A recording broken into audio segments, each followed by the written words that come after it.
رودات خان مارگلہ ہل سوسائٹی کے پینل پر بیٹھ کر اپنے ساتھیوں کے ساتھ مارگلہ ٹنل پروجیکٹ کے خلاف بات کر رہے تھے۔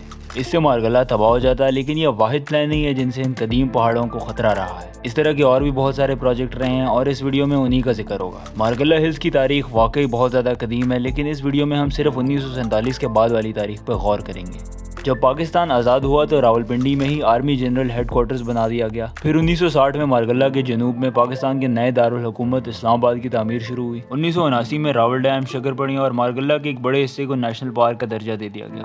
1992 میں اسلام آباد کی نئی زوننگ ریگولیشن نے اس علاقے کو زون 4 قرار دیا۔ اب لاء کے مطابق اس علاقے میں کوئی نئی ریزیڈینشیل یا کمرشل کنسٹرکشن نہیں ہو سکتی اور نہ ہی ادھر ایسی روڈز بن سکتی ہیں جن سے نیشنل پارک کو نقصان ہو۔ The national park shall be accessible to public for recreation, education and research۔ لیکن آج مارگلہ میں مونال اور باقی ایسے نئے پروجیکٹ نظر آتے ہیں، یہ سب اس لاء کی خلاف ورزی کر کے بنائے گئے ہیں۔ مارگلہ اس کے بعد کافی عرصے تک سکون میں تھا اور ادھر کوئی نئی کنسٹرکشنز نہیں ہوئی۔ سیاح یہاں پر پیس و ہوا گھومنے آتے اور پھر واپس چلے جاتے۔ Enter the Musharraf mega project era. 2003 میں کامران لشاری کو CDA چیئرمین بنایا گیا۔ یہ مشرف کا دور تھا اور مشرف کو میگا پروجیکٹس بہت زیادہ پسند تھے، ایسے پروجیکٹ جن کا عوام کو شاید فائدہ نہ ہو لیکن اس کے اشتہار بہت اچھی طرح سے لگائے جا سکے۔ 2003 میں مارگلہ ہلز کے اوپر دامنے کو کے مقام کو رینوویٹ کیا گیا اور ادھر کافی بڑا پارکنگ لاٹ بنایا گیا۔ CDA نے مارگلہ کے اوپر 47,000 اسکوائر فٹ جگہ 15 سال کی لیز پہ دے دی۔ یہاں پہلے مونال تعمیر ہوا اور اس کے بعد دیگر ریسٹورنٹس جو ICT زوننگ ریگولیشن کے بالکل خلاف تھے، لیکن ان کو روکا نہیں گیا۔ اس کا نقصان یہ ہوا کہ مارگلہ ہلز کے اندر ٹریفک بڑھ گئی اور آج کل اتنی بڑھ گئی ہے کہ اب ٹریفک جیمز بھی دیکھنے کو ملتے ہیں۔ لیکن یہ سب 2013 کے ٹنل پروجیکٹ کے آگے کچھ بھی نہیں ہے۔ یہ ٹنل ہری پور کی طرف نکلنا تھا اور اس طرف اسلام آباد کے نئے سیکٹر بنائے جانے تھے۔ بہت سارے انوائرمنٹلسٹ اور سوشل ایکٹیوسٹ اس کے خلاف اٹھ کھڑے ہوئے اور ان میں مارگلہ ہل سوسائٹی بھی شامل تھی۔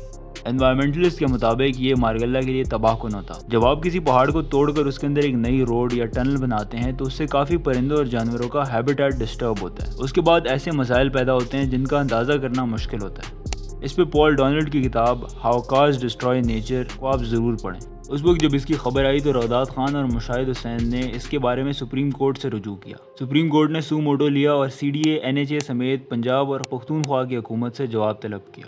CDA کا جواب تھا، ہمیں تو پتہ ہی نہیں۔ CDA نے اس پلان کے موجود ہونے سے صاف انکار کر دیا۔ میں نے کہا مجھے تکلیف اس لیے ہو رہی ہے کہ یہ نیشنل پارک ہے، یہاں پر ایک پتا بھی آپ نہیں توڑ سکتے ہیں، اور آپ یہاں پر ٹنل بنانا چاہتے ہیں اوور مائی ڈیڈ باڈی جی۔ الحمدللہ 25 اکتوبر 2013 کو سپریم کورٹ نے آرڈر جاری کیا جس کے مطابق مارگلہ ٹنل پروجیکٹ کو ہمیشہ کے لیے روک دیا گیا۔ اس پروجیکٹ کا ذکر دوبارہ نہیں ہوا، لیکن یہ مارگلہ پہ آخری حملہ نہیں تھا۔ 2011 میں اسلام آباد ہائی کورٹ میں اسلام آباد کی ماحولیاتی تباہی کے بارے میں کچھ ریٹ پٹیشنز دائر کی گئیں۔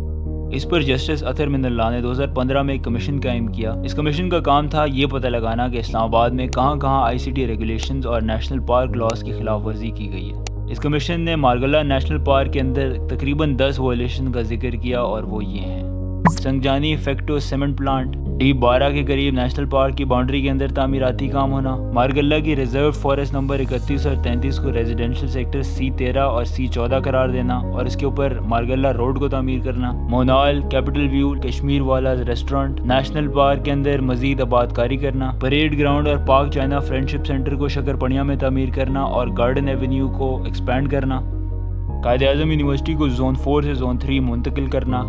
یہ تمام چیزیں ICT زوننگ ریگولیشن اور مارگلہ نیشنل پارک کے قانون کے خلاف ہیں۔ لیکن 2023 میں مارگلہ ہلز کو نئے خطرات لاحق ہیں۔ CDA نے یہ اعلان کیا ہے کہ شارلہ کے اندر اسلام آباد کا پہلا کرکٹ سٹیڈیم بنایا جائے گا جو کہ ICT زوننگ ریگولیشن کے خلاف ہے۔ 2023 میں ہی CDA کے چیئرمین نے ایک ٹویٹ کی کہ کیوں نہ قائد اعظم یونیورسٹی کی طرف سے پیر سہاوا تک ایک نئی سڑک بنائی جائے اور پھر مارگلہ کے اوپر ٹریفک کو ایک لوپ بنا دیا جائے، ون وے ٹریفک۔ اس پر لوگوں کا سخت رد عمل آیا تو شہری رحمان نے بھی اس کے خلاف ٹویٹ کر دی۔ CDA کا جواب پھر وہی، ایسا تو کوئی پلان ہی نہیں ہے۔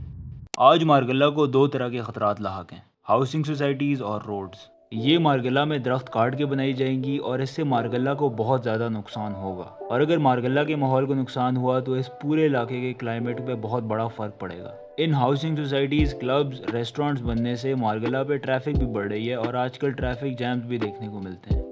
اب CDA تو یہ سب کچھ دیکھ کر ایک ہی حل نکالتی ہے اور وہ ہے پیر صحابہ روڈ کی ڈوولائزیشن۔ CDA کو دوبارہ یاد دہانی کرانی ہوگی کہ سڑکیں چوڑی کرنے سے ٹریفک کم نہیں ہوتی بلکہ بڑھتی ہے، پولوشن بھی بڑھتی ہے اور گرمی بھی بڑھتی ہے۔ اگر آپ اسلام آباد میں پچھلے 15 سال سے رہتے ہیں تو آپ نے یہ نوٹ کیا ہوگا کہ پہلے یہاں پہ پرندے آیا کرتے تھے، لیکن جب سے ہائی ویز بنی ہیں وہ پرندے اب نہیں آتے اور نہ نظر آتے۔ لیکن اس کو پوری طرح سے اگنور کرتے ہوئے CDA نے الیگزینڈر روڈ کو بھی بنانے کا اعلان کیا ہے۔ شاہ اللہ دتا کے پاس سے سڑک نکلے گی اور ہری پور سے جا ملے گی۔ فارمولا وہی پرانا ہے لیکن CDA اس بار زمین کے اوپر ہے۔